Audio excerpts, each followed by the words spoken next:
Good evening everyone. வாழை இலையின் பயன்கள். ஃப்ரெண்ட், எப்போதும் காற்றின் வேகத்திற்கு ஏற்ப பேசிக்கொண்டே இருப்பாயே, இப்ப ஏன் அமைதியாக இருக்கிறாய்? அது ஒன்றுமில்லை ஃப்ரெண்ட்ஸ், இந்த மனிதர்கள் இப்போதெல்லாம் நம்மை மதிப்பதே இல்லை. நம் அருமை அவர்களுக்கு தெரியவில்லை. ஏன் அப்படி கூறுகிறாய்? ஆமா ஃப்ரெண்ட், முன்பெல்லாம் வீட்டில் எந்த ஒரு ஃபங்க்ஷன் வந்தாலும் நம் இலைகளைத்தான் உணவு உண்ண பயன்படுத்துவார்கள். ஆனால் இப்போதெல்லாம் நம்மை தவிர்த்து பிளாஸ்டிக் இலைகளில் உணவருந்துகிறார்கள்.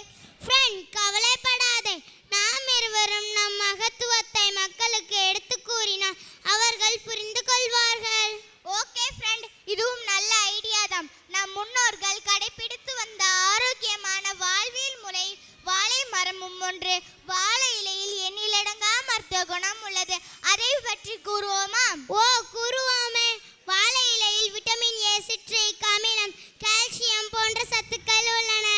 வாழை இலையில் சூடான உணவு பரிமாறும் போது அதில் இருக்கும் ஊட்டச்சத்துக்கள் உணவில் கலந்து நமக்கு ஆரோக்கியத்தை அளிக்கிறது. இதில் உள்ள குளோரிஃபல் எனும் வேதிப்பொருட்கள் வயிற்றில் புண்களை ஆற்றும் குணமுடையது. வாழை இலையில் சூடான உணவு சாப்பிடும் போது உணவின் சுவை கூடுவதுடன் சீரணத்தன்மை அதிகரிக்கும், பசியை தூண்டும். வாழை இலையில் சூடான உணவு கட்டி வைத்து சாப்பிடுவதால் உணவு சீக்கிரம் கெட்டு போகாது. தினமும் வாழை இலையில் சாப்பிட்டு வருபவர்களுக்கு இரத்தத்தில் உள்ள கழிவுகள் வெளியேறி சிறுநீரக கற்கள் ஏற்படுவதை தடுக்கும். நோய் எதிர்ப்பு சக்தி உண்டாகும். தோலில் அரிப்பு காயம் இருந்தால் வாழை இலையை அரைத்து பூசி வந்தால் நல்ல தீர்வு கிடைக்கும்.